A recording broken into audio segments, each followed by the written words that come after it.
Good afternoon and welcome to the latest edition of the Cult Classics Movies documentary. I'm delighted this evening to be joined by Rae Dawn Chong, who played the role of Cindy in the 1985 cult classic movie Commando.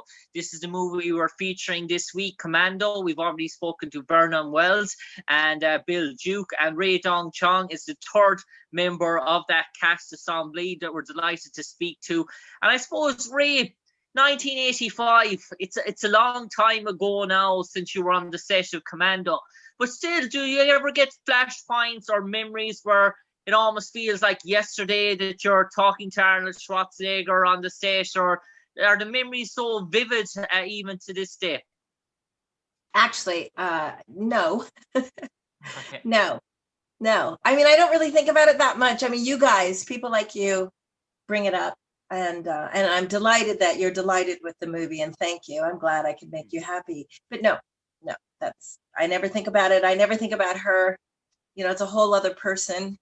You know, when you're pushing 60, to think about your 24-year-old self, it's probably super depressing. Okay. You know, so I try to keep happy. Yeah. And Rae, was this one of those big major breakout roles for you back in 1985 as a budding sort of actress?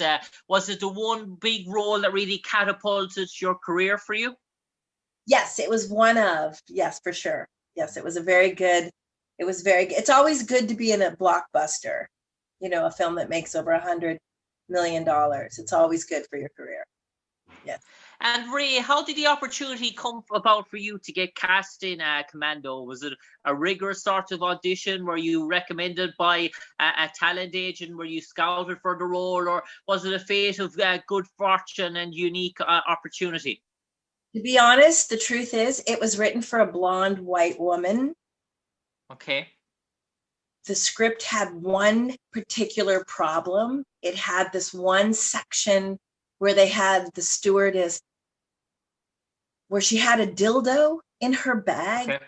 And the Arnold Schwarzenegger character pulls it out. And in the original script, she says, and I'm quoting from the original script, "Oh, it gets lonely on the road." Okay. And I knew everybody was choking, no pun intended, on that place of the script. It was so bad. It was so sexist. It was just awful. So in my audition, when he pulls out the thing, the dildo, I just looked at him and said at the top of my lungs, "Whoa, where'd you get that? It's not mine." And I put it back on him. And so here's Schwarzenegger with this imaginary dildo in his hand. And the whole room at his expense broke out into laughter. So I took a really crappy part of the script, which of course I knew in my brain was going to get cut out, and I made it work. And I'm pretty sure that moment is what got me the part. And also I was adorable. So, and because they did not, I had to fight my way into the door. I had to get my agents to push, because I had heard about this audition. And when I read the script, I saw, oh, everyone's not doing well with this one part, but I knew what to do with it. You know, I mean, that's 99% of it, is figuring out a way to sort of stand out. That was a brave, sort of bold, endearing sort of move by yourself, and created an awful lot of guts as well, a gutsy sort of young. It wasn't original. It wasn't kept. That obviously that wouldn't be part of the thing. Yeah. But think about that for a second. And I think most young beginner actors don't realize that they have that kind of license. Comedians know this, but most of us could take a little bit of liberty with the writing. Maybe not if it's Aaron Sorkin or, you know, but you can take a little bit of liberty with the writing, especially if it's a scene that's so bad. I mean, that was such a sexist, horrible point in the script. And instead of saying to them, "This sucks," just make it work and show them how it doesn't work. And how it didn't work was leaving Arnold Schwarzenegger holding the. Yeah. And of course, he was miming the thing, and he had his hand up. And it's just so dumb, right? So there's that. I suppose, Rae, Commando, a sort of an action sort of blockbuster. It's all action from the onset, all octane sort of a thriller, all on the go sort of action. And when you're playing a sort of an action sort of movie sort of role, do you sort of get into that sort of vibe yourself, that sort of high octane sort of energy? No, this was a comedy for me. This was an opportunity for me to be funny as I could be. And I just want to say one thing. I love the Dairy Girls. Do you know the show, The Dairy Girls? I've heard of it. I'm just trying to flash my memory. It's an Irish sitcom about young Irish. The Dairy Girls, yeah. Dairy Girls. And it is one of the, you know it? Yeah. The show? It's the funniest show. I think the woman who writes this is a genius. She is a comedic genius. And I pray for some reason that she watches what you're doing and she sees me and she says, yes, I have to have Cindy from Commando in my second season because I adore this show. I just had to do a plug. No, I didn't think about the action part of it. I thought it was actually really racist. I thought it was super sexist and just the stupidest script. But I loved Arnold Schwarzenegger. I loved him growing up. And I knew it was an opportunity for me to show how I could, you know, just be funny and just be present. And the main thing I stuck with was just survive. He's not cute. Even though in real life, Arnold is gorgeous, but my character didn't think he was cute, wouldn't think he was cute. And I just kept this one thing. And if you know about comedy, it's all about set up and deny. If one person's straight, then everything bounces off of it and it becomes really funny. And that's the trick of Commando. And I suppose, Rae, one of those sort of moments and those sort of scenes for yourself was the actual holding of a grenade launcher in terms of that. And in terms of that, how much did that weigh on top of your shoulders? Was it a sort of a prop thing? Just so you know, the 1940s rocket launcher, that boxy one, it's light, right? Because it's the ordnance that's heavy. Okay. And I'm pretty sure today, even a regular updated rocket launcher would be the same thing. So it's just a shell, if you think about it.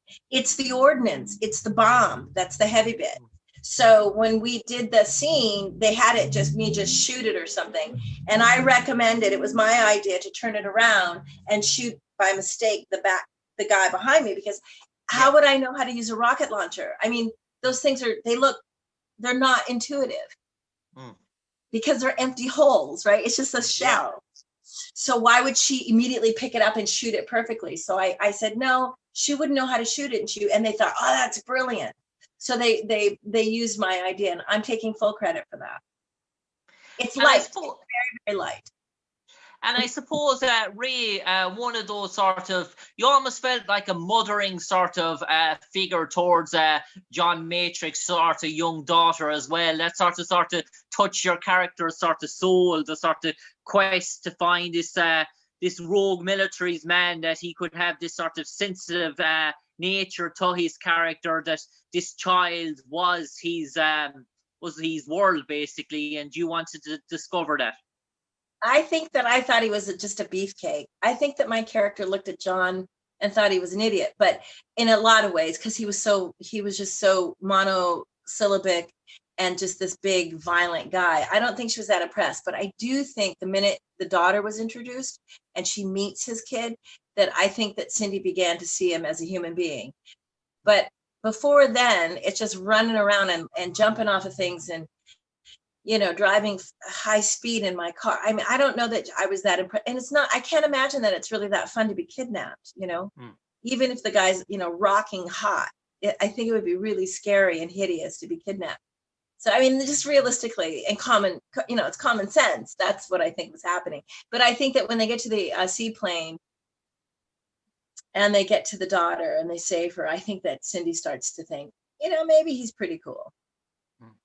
And I suppose, Rae, you were the female lead in a real sort of male-dominated sort of cast, with Vernon Wells, with Bill Duke, with Dave Patrick Kelly, who played Sully, and obviously with Arnold. And what was that sort of like, that time on sort of set? Because obviously the guys probably had that sort of bond between them. Did you found it yourself was a sort of a family feeling, or were you able to interact on set? Well, Movie sets are like rugby matches. It's like if I was a girl on the All Blacks, it's just you're just the girl. You're the token chick. Everyone just still scratches their nuts and still swears and talks hideously about all the girls they've boned the night before or whatever. It's just absolutely a locker room. Sets are rugged place, or they used to be before Me Too. Now it's a whole different beast. And then with the COVID thing. But back in the day, I was just one of the boys, really. And you just try to keep to yourself, keep their hands off you and just do your job. And was it a sort of rigorous sort of time on set for working on movie? Was it long hours in terms of that? And was it a long production, Commando? Yes. No, it was a short production. It was only 6 weeks, I think, maybe 8 weeks. But it wasn't as hard as Quest for Fire. That was like a beast. That almost killed me. And Commando, it was, night shooting's never great. I'm a morning person, so that was, good. But it was a pretty dreamy gig. By the time we were shooting down in a place called El Segundo, which is kind of a dump. Sorry, El Segundo. So it's challenging. I think shooting is a combination of super fun and super hard because you're, it's challenging. It's like going to war. You're in the trenches. So, but it's not like going to war. You're not being shot at, but you are being shot. But yeah, it's a little grueling, but it was such a good gig. And I had a lot of freedom. I had a lot of trust. They were looking at the dailies. They were seeing that it was working. I had good chemistry with Schwarzenegger. But can I say one thing that I think is really interesting? Yeah. Arnold Schwarzenegger, I've never read or heard anything where he said one nice thing about me. And for the last 35 years, I've talked about what a great guy he is, how much fun I had. And so I just want to go on record. This is going to be the first time I'm mentioning this. But I've never found or seen or heard Arnold Schwarzenegger say, oh, she was great. So I just want to say that. So I'm kind of over it. So there's no more, this is my last Commando interview. Okay.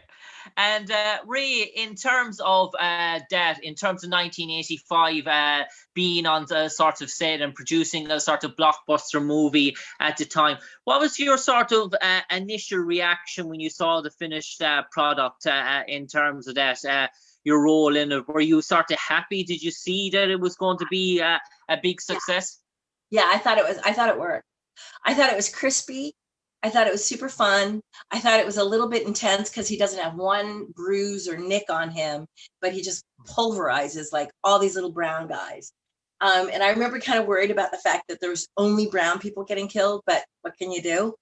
Yeah, no, I saw it and I thought I knew it was going to be super successful because it's very cartoonish. And I liked the dynamic with us. And I thought that they captured the best of us, I mean, it's silly. And I suppose, Rae, one of the most experienced character actors on your set that time was Bill Duke, who had a good body of work underneath him. He played Cooke in the sort of movie. And I suppose in terms of, he was probably the most experienced actor on the set at the time. And David Patrick Kelly also had a lot of experience in theater and other things. I mean, Bill Duke definitely, but David Patrick Kelly as well. Mm. Yeah. And what was it like working beside Bill and David? Have you fond memories? I think my second time. I had done something with Bill Duke before, so we knew each other. It was great. He was great. I had one scene with him, I think, when he dies in the motel. Yeah. He's a professional. He's beautiful, gorgeous. And Rae, in terms of Commando, did you ever feel that there could have been a second sort of movie in the pipeline, a Commando sort of 2, or a sort of a play on? We've also seen the Die Hard sort of trilogies. Or do you believe that because Commando was such a great success at the time, that it was best off left being where we've done? We all seen what they've done, like Anchorman, and Anchorman 2 came out and it sort of flopped. Do you think sort of cult classic movies like that should be left alone as one-off sort of projects? Well, I know that the reason why there was no Commando 2, it was because that the producer and Schwarzenegger, I think there was a little bit of an issue between them. So the filmmaker and the star, that's what I heard. This is rumor. I mean, allegedly. But and I think that was a big deal. And it's crazy. Can I say something? I just recently read that Sean Connery had to sue every single film company he worked for to get paid. And to be honest, I'm owed hundreds of thousands of dollars from film companies that I work with. I just don't have the money to sue them for it. Whereas like all big films, including anything that's Coppola did, everybody has to sue for their money. So I have a feeling that Schwarzenegger had an issue with Joel Silver, and that's why Commando 2 will never happen, didn't happen. It was, there was money issues between them. And so there's that, right? Unlike, say, someone like maybe James Cameron or Spielberg or George Lucas, where there's so much money involved that they can't help but do a second. But isn't that interesting that I read recently that Sean Connery has had to sue every single movie studio he worked for just to get proper payment. And that's kind of the downside of Hollywood. It's just filled with a bunch of scoundrels, a bunch of greedy scoundrels. And I suppose, Rae, lastly, before I let you go and sort of depart, in terms of your own character, Sydney, if they put her in a sort of a dictionary, say for the Commando movie, and a sort of encyclopedia, and they left 2 blank sentences underneath it, and they asked you, Rae Dawn Chong, having played Sydney, to write those 2 sentences, what would you like those 2 sentences to read? Cindy, an ambitious, bright, charming, independent, brilliant, funny, joyous being. She was going to go places, and she did. Rae, an absolute pleasure talking to you today, to relive your memories of Sydney and Commando as we look back on our cult classic series, the 1985 blockbuster movie Commando. A pleasure reliving some of your memories. Thanks for great entail and great detail and scope to the interview. And Rae Dawn Chong, we wish you all the best in 2021, and hopefully there's more projects in the pipeline, and we'll see you on our TV screens in the near future again. But to you and your loved ones, stay safe, stay healthy, and have a prosperous end to the year. You too, and be safe, and thank you. Ciao. Thank you. Bye.